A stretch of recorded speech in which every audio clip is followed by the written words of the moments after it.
Hauts-de-France Business vous est présenté par la Chambre de commerce et d'industrie Hauts-de-France qui accompagne, conseille, forme l'entreprise, l'individu tout au long de la vie.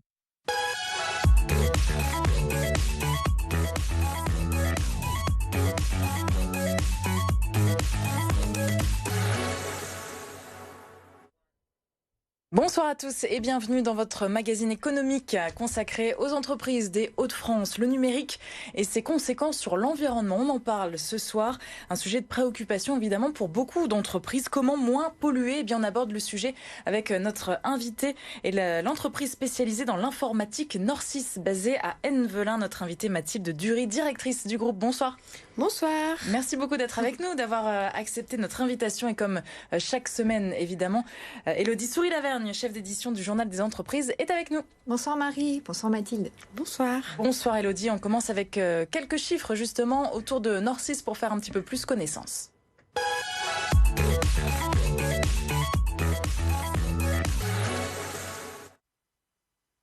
C'est une entreprise qui a vu le jour en 1994 grâce à Sylvain Brezard.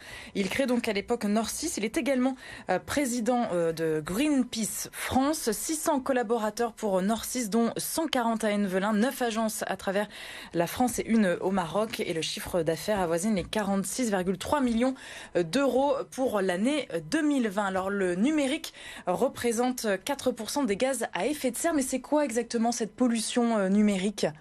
Alors oui, vous le disiez, ce chiffre des 4% qui correspond à ce que le numérique en fait dégage comme gaz à effet de serre. Aujourd'hui, ça représente par rapport à l'ensemble des émissions de gaz à effet de serre, ça n'est que 4%.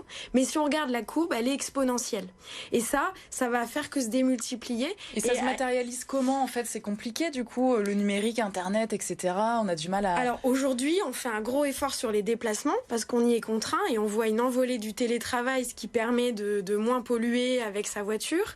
Nous, à Norsys, par rapport à cette pollution numérique, eh bien, on l'a inclus dans toutes nos écoles par métier en créant un module de sensibilisation à la démarche d'éco-conception dans chacun de nos métiers. Et donc nos métiers dans l'informatique, ça va de la conception d'un logiciel, et donc on décrit un certain nombre de fonctionnalités utiles ou pas, ou à forte valeur ajoutée pour le client, à développer le logiciel en faisant en sorte que le code soit réutilisable à l'avenir.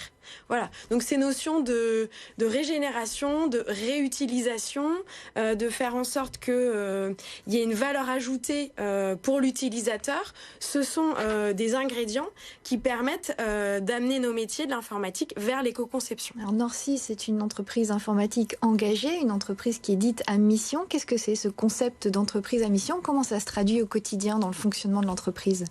Alors le concept d'entreprise à mission, c'est un statut qu'on peut obtenir, le statut de société à mission. Et pour obtenir ce statut, c'est un statut juridique qui est opposable. C'est la justice qui l'écrit noir sur blanc. C'est ça, on l'intègre dans ces statuts et donc dans ces statuts, on doit donc travailler et faire émerger la raison d'être de son entreprise. Pour Norsys, c'est... Alors qu'est-ce qui fait qu'en tant que dirigeant, quelle trace j'ai envie de laisser? Si ma boîte demain n'existe pas, qu'est-ce qu'elle va laisser? Pour Norsys, c'est de concevoir avec une préoccupation humaine et éthique des usages du numérique efficaces afin de contribuer à l'évolution positive du monde. Oh là, ça fait beaucoup de... Donc on y voit 3 parties. Oui. On y voit un rappel à notre métier, concevoir des usages du numérique efficaces. On y voit Norsys créé en 94 avec un fort engagement sur l'humain. Donc on y voit cette préoccupation humaine et cette notion d'éthique qui est de plus en plus présente chez nous, mais on voit aussi un peu partout. Est-ce qu'il est bon de faire tel ou tel développement qui géolocalise un certain nombre de personnes? Voilà, il y a des vraies problématiques éthiques liées au développement informatique. Et enfin, on rappelle à la fin cette évolution positive du monde qui font appel à nos engagements envers la société civile, envers l'environnement. Alors c'est quel type d'action, par exemple, que vous menez en tant qu'entreprise à mission? Alors il y en a différentes. Si on prend l'exemple de l'humain, depuis 2015, on a mis en place le télétravail. Donc, il faut savoir que dans une société informatique, on a affaire aux générations futures. Et donc, ça a un coût de les recruter et de les voir partir.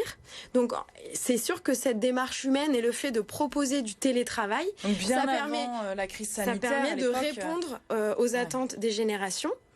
Cette flexibilité. Parce qu'à l'époque, c'était quoi l'idée justement de mettre en place le télétravail en 2015 ?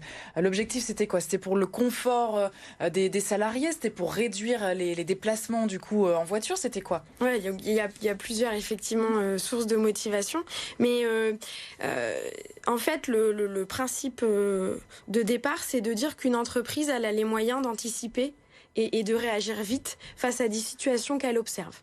Et effectivement, les générations futures, quand on les écoute, elles ont besoin de flexibilité pour trouver du sens dans leur boîte. Et on sait qu'on est en recherche de plus en plus de sens. Donc, de pouvoir choisir ses horaires, de pouvoir moins se déplacer, c'est à la fois une action, on va dire, qui va vers l'humain, la préoccupation de l'humain, mais aussi une démarche environnementale de dire qu'en faisant 2 jours de télétravail, tu éviteras tes allers-retours Lille-Centre, Envelin en voiture diesel. Ouais, alors, à l'époque, vous aviez... On parlait de sens justement de l'humain, de la préoccupation humaine dans l'entreprise, au cœur de l'entreprise.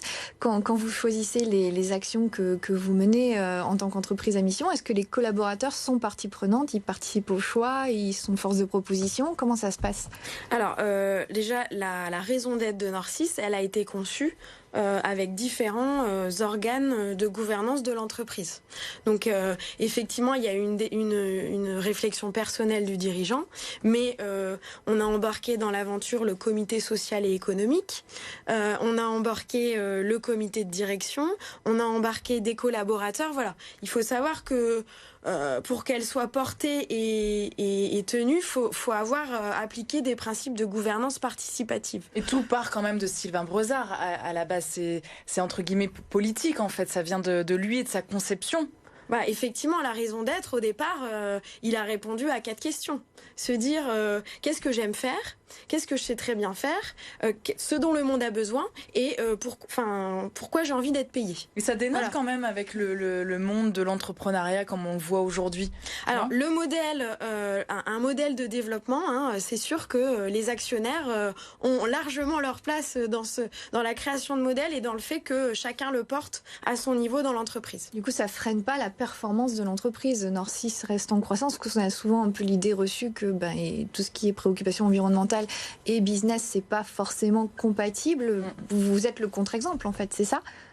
Ouais, on est vraiment, c'est vrai qu'on nous challenge beaucoup là-dessus, et c'est pas parce que on a une démarche de tendre vers plus d'humains dans l'entreprise, de tendre vers plus d'environnement, que l'économique il a pas sa part, parce que c'est justement parce qu'on gagne de l'argent qu'on a la latitude de proposer d'autres projets qui touchent l'environnement et l'humain. Il y a cette notion de perma-entreprise aussi qu'on retrouve beaucoup chez vous. C'est quoi exactement cette notion ? Comment on peut définir vraiment très, très rapidement ? Alors, la perma-entreprise, justement, pour aller vers ce nouveau modèle de développement, on passe par faire émerger une raison d'être, par l'inscrire dans ses statuts et y mettre des indicateurs. Et la perma-entreprise, ce qu'elle amène dans cette réflexion de la raison d'être, c'est que tout va partir de 3 principes éthiques, inspirés de la permaculture. Les 3 principes éthiques, ce sont les suivants. Prendre soin des humains, préserver la planète et sa biodiversité, et limiter les surplus et redistribuer les richesses.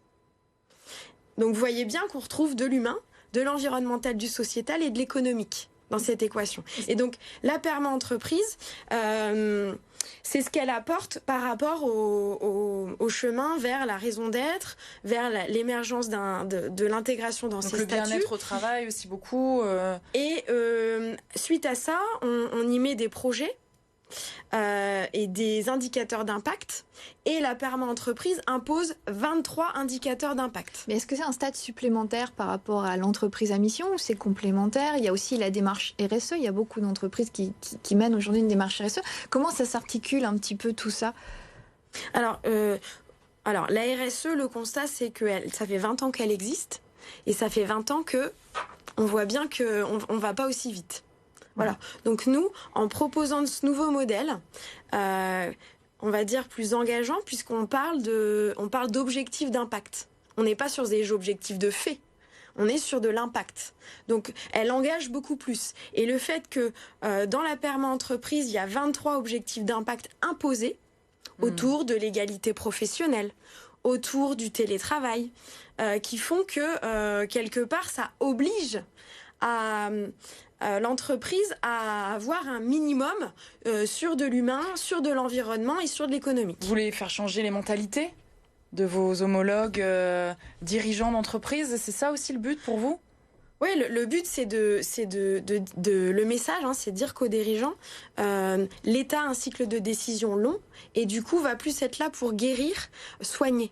Le rôle des dirigeants aujourd'hui, il est dans l'anticipation parce qu'ils ont la capacité de bouger plus vite. Donc voilà, le message c'est qu'on est encore plus responsable de ce qui se passe aujourd'hui et qu'on a justement les leviers pour agir plus vite. Et comme Nord6 a une certaine expérience en la matière, est-ce que l'entreprise pourrait en accompagner d'autres qui souhaiteraient suivre la même démarche, le même chemin? C'est quelque chose que vous faites peut-être déjà, je ne sais pas. Alors aujourd'hui, on accompagne des réseaux de dirigeants, on va dire amis. Moi, je suis présidente du CJD Lille et donc dans ce cadre-là, on accompagne 2 groupes d'une dizaine de dirigeants chacun pour les accompagner vers le chemin de la perma-entreprise. Et dans l'Ouest, on accompagne aussi des dirigeants qui font partie des dirigeants responsables de l'Ouest pour expérimenter ce modèle.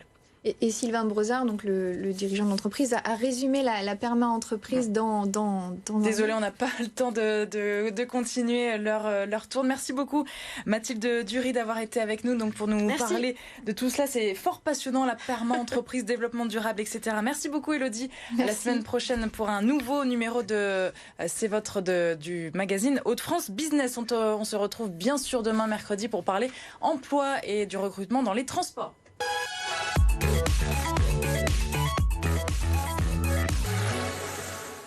Hauts-de-France Business vous a été présenté par la Chambre de commerce et d'industrie Hauts-de-France qui accompagne, conseille, forme l'entreprise, l'individu tout au long de la vie.